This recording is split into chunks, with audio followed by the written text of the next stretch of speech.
Simon, thank you so much for joining us today and coming to share something of your story and your perceptions on the church where it is now and where we're heading into the future. Just tell us a little bit about your journey of faith. You were a Bristol butcher and you're now pastor of theology at one of the most flourishing Church of England churches in the country in Oxford. That's quite a journey. Just say a little bit about how that happened and what your circumstances were like that brought you into that position of faith. Sure. Well, first, thanks, Stephen. I really appreciate the opportunity to share, and thanks so much for all the encouragement and support over the years.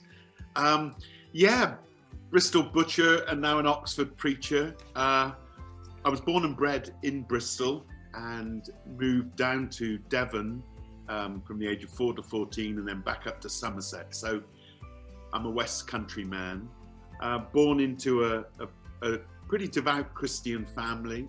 They were chapel Baptist and grew up going to church.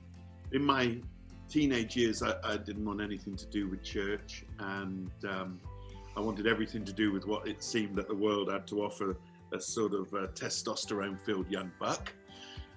And for pocket money, to earn money for my cigarettes and that, I worked as a butcher's boy for a couple of years at a local butcher's, just cleaning up at weekends and learning a few butchery skills. And then I left school at 16, just dropped out, joined the army and joined the Coldstream Guards. And then they kicked me out. I did my back in. And so I was in basic training. So I was floating around thinking, what am I going to do? Could have gone back to school, but I hadn't done very well at school first time round. So I went back into butchery as a sort of proper full-time job. They trained me up, and I worked as a butcher. I became a master butcher, and then I became a wholesaler, and I supplied about 120 butchers in the West Country, based in Bristol, supplying most of their meat. During that time, I became a Christian, and even though I hadn't been near a church for years, didn't want anything to do with God, he kept sending Christians my way who annoyed me, but who also impressed me, and I know were praying for me. I now know. And things came to a head. I was pretty miserable young adult. I mean, I was several years out in the meat trade, but the world was what I thought it offered. It wasn't really paying out, and I was pretty miserable. I was angry, somewhat depressed, I think, fed up. I had a pocket full of money and lots of girlfriends, but I wasn't very happy. Yeah. And one day I had a row with a friend in a car. We were in a car, and I told him to stop the car because I was so furious. And we stopped outside a church. I got out. I stood outside this church. I hadn't been in church for years, and I heard music coming out. And I was so struck by it that I walked into a church. Couldn't believe it. I mean, you wouldn't have caught me dead in the church, and I was overwhelmed in it.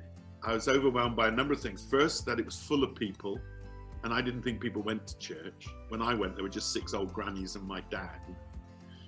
And then secondly, it was full of life. Yeah. This sense of liveliness and joy. They weren't miserable and musty. Yeah. And then thirdly, it was, I think, full of God. And I was a big, tough guy, but I struggled. I thought I was going to cry, so I left church. But all week, I was thinking about this sense of church, and I was wooed by it. And anyway, the following week, I went back, and the gospel was preached, that God loved me, that Jesus died for me, that he made a room in his life for me and was inviting me to follow him. And at the end of that service, they had an appeal. I went forward, gave my life to the Lord. And that turned everything around. I literally was born again. Everything was new. All the mess was wiped away. The slate was clean. And I just thought, wow. And almost immediately I was telling people about the Lord. In fact, I remember like a week later, I was stood on a stood on a stool in a pub telling them about the Lord. And maybe a few weeks later that was. And very quickly, I just wanted, I wanted to get involved telling people. The more I learned about the Lord, the more I wanted to tell folks. And I ended up leaving the meat trade, and I became a street preacher in Bristol. That takes a bit of courage. Yeah. Although I just had such passion then. And it was so fresh to me, the difference Jesus had made. And so I was preaching on the streets with sketchboards and a team and music and sharing the faith. I did that for about a year and a half, living by faith. Then I was invited to plant a church in Somerset, Nailsea. So I was involved in planting a church, still there, still going strong. And after about 3 years, I'd got married. I was encouraged to join the Church of England and be ordained.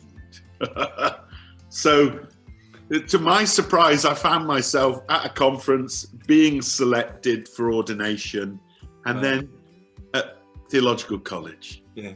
And I only had 4 O-levels, and it was a steep learning curve, writing essays, and I didn't find it particularly easy, but God was with me. I ended up doing a couple of degrees at college, and then a curate in Bradford, in a city, in a tough, gritty council estate, wonderful, learned a lot there. And then I found myself being invited to be a chaplain in Oxford and an associate vicar at St. Aldate's Church. Couldn't believe it, really. And I've been here ever since, 22 years now, that is. And wow.